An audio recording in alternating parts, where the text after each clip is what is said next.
Nous sommes de retour pour couper à travers le bruit et vous dire ce qui a vraiment fait bouger les marchés cette semaine. Oubliez ce que vous avez entendu sur CNBC, Bloomberg ou ces podcasts financiers en vase clos. Ce n'est pas deux journalistes économiques qui discutent. Et non, nous n'interviewons pas un milliardaire de hedge fund. C'est tout autre chose. C'est un débrief brut, en temps réel, entre deux IA, toutes deux formées par un ancien gestionnaire de portefeuille institutionnel, qui décode ce qui a vraiment agité les marchés mondiaux. L'inflation a enfin cédé aux États-Unis, avec un CPI tombant à des plus bas de plusieurs années. Mais ce soulagement a été immédiatement contrebalancé par une hausse du chômage et des signaux de ralentissement économique sous-jacent. L'Europe s'est fragmentée, la Banque d'Angleterre surprenant avec une baisse de taux inattendue, tandis que la BCE restait prudente et que les banques nordiques maintenaient le cap. En Asie, la Banque du Japon a procédé à une hausse de taux historique, sa première véritable sortie de la politique ultra-accommodante.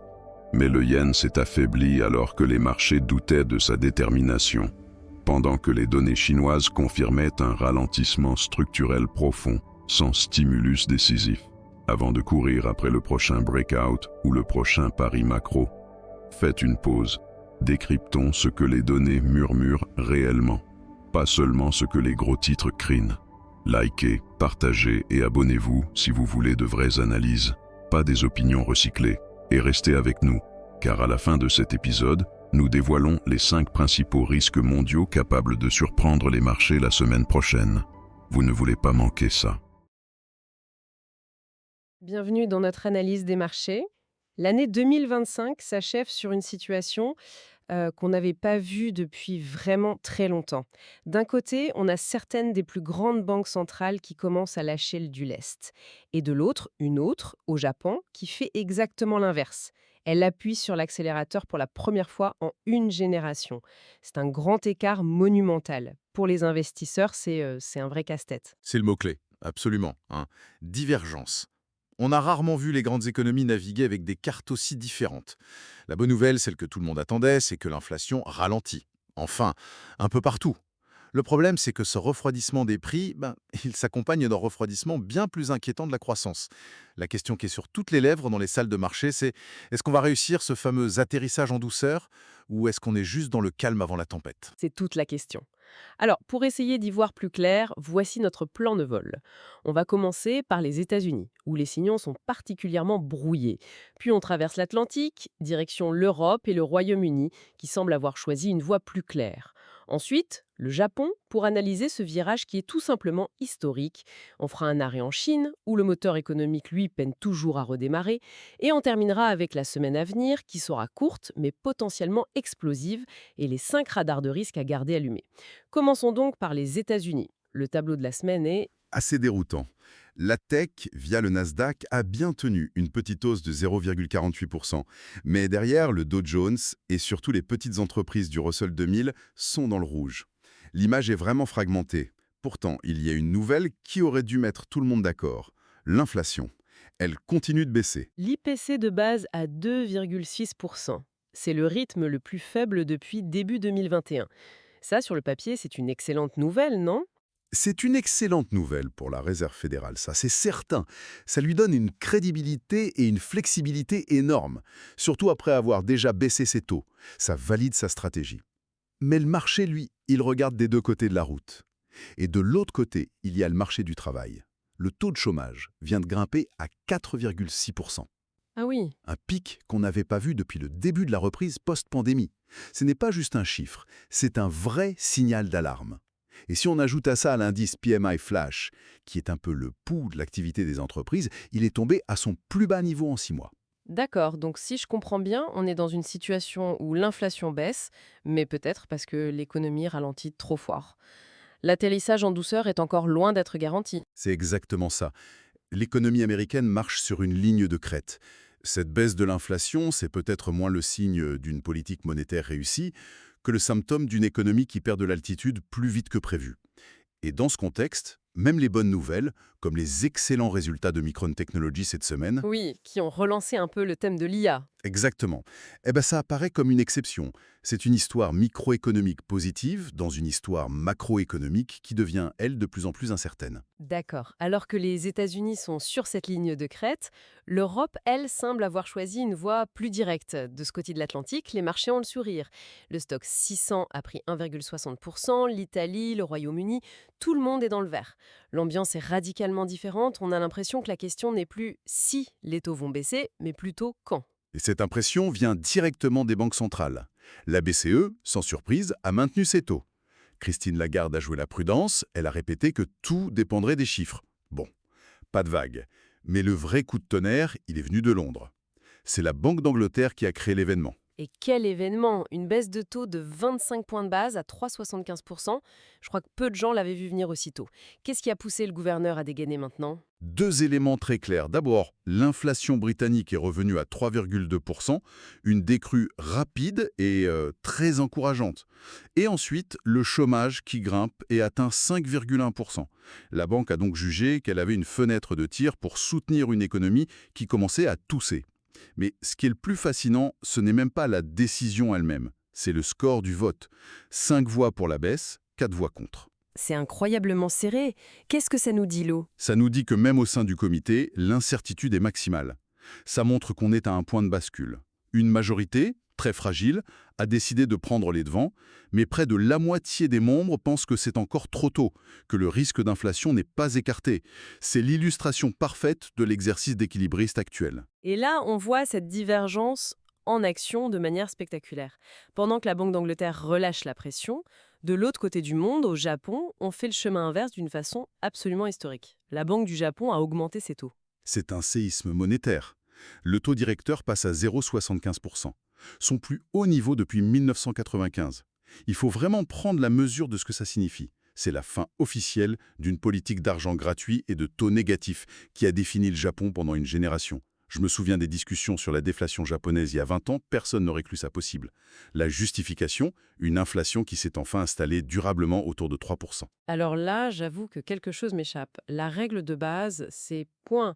Une banque centrale augmente ses taux, sa monnaie devient plus attractive, donc elle se renforce. Or, le yen a fait tout le contraire. Il a plongé pour atteindre 157,3 pour un dollar. Qu'est-ce qui s'est passé? Le marché a jeté les manuels d'économie. C'est une leçon magistrale. Ça nous apprend que sur les marchés, une action concrète a souvent moins d'importance que les mots qui l'accompagnent. Le marché n'a pas réagi à la hausse des taux, il a réagi au ton. Le ton extrêmement prudent du gouverneur Ueda, qui a laissé entendre que c'était une mesure isolée, qu'il n'y avait aucune urgence à continuer. En fait, le narratif a complètement écrasé le fondamental. Le message perçu, c'est « Ok, c'est historique, mais ne vous attendez pas à une série de hausses ». Du coup, l'écart de taux avec les États-Unis reste énorme et les investisseurs continuent de vendre le yen. Fascinant. On termine notre tour du monde avec l'étape la plus difficile, la Chine. Là-bas, pas de virage historique, pas de débat sur l'atterrissage. La situation reste juste compliquée. Le marché d'Hong Kong est encore cédé 1,10% cette semaine. Et les données macroéconomiques sont franchement mauvaises. Prenons les ventes au détail en novembre. Plus 1,3%. C'est la croissance la plus faible depuis la fin des confinements. L'investissement, qui est un moteur clé, est en contraction de 2,6% depuis le début de l'année. Si ça se confirme, ce sera la première baisse annuelle depuis 1998. C'est énorme. C'est énorme. Et même la production industrielle, qui tenait à peu près, déçoit les attentes. Et face à ça, le gouvernement a promis des outils politiques flexibles, une formule qui sonne un peu creux, pas de bazooka budgétaire. Quelle est la lecture à en faire? La lecture, c'est que l'économie chinoise est dans une impasse. Elle est devenue trop dépendante des exportations pour sa croissance parce que le moteur de la consommation intérieure est complètement grippé. Le consommateur chinois n'a pas confiance. Il épargne, il ne dépense pas. Et tant que Pékin n'adressera pas ce problème de confiance avec des mesures fortes, la reprise restera laborieuse. Et ça, c'est un problème pour le monde entier. Ce tour du monde nous laisse avec une image très contrastée. Projetons-nous sur la semaine prochaine. C'est une semaine de fête, les volumes sur les marchés seront très faibles. Y a-t-il quand même quelque chose qui pourrait tout changer? Oui, il y a un jour à surveiller de très très près, mardi. Tous les projecteurs seront braqués sur les États-Unis. On aura en rafale la première estimation du PIB du TRI 3, les commandes de biens durables et la confiance des consommateurs. C'est un tir groupé d'indicateurs de première importance. C'est mardi que le scénario de l'atterrissage en douceur sera soit conforté, soit sérieusement mis à mal. En dehors de ça, le calendrier est quasi vide. Mercredi, les inscriptions au chômage aux États-Unis, puis les marchés ferment. Une semaine calme en apparence, mais une journée de mardi qui pourrait être décisive. Pour finir, passons à notre segment final, les 5 risques majeurs qui pourraient gâcher la fête en cette fin d'année. Allons-y. Le premier risque, il découle de ce qu'on vient de dire. Une très mauvaise surprise sur la croissance américaine mardi. Un chiffre de PIB bien inférieur aux attentes et la peur de la récession reviendrait au galop. Le deuxième risque, c'est le miroir du premier, j'imagine. Exactement. C'est le risque d'une inflation collante.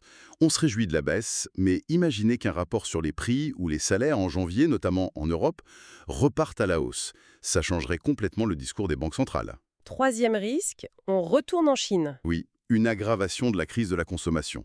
Si les données de décembre confirment que le consommateur chinois reste terré chez lui, l'impact sur les matières premières et les marchés émergents pourrait être violent. C'est le maillon faible en ce moment. Quatrième risque, le Japon. C'est un test de crédibilité pour la Banque du Japon.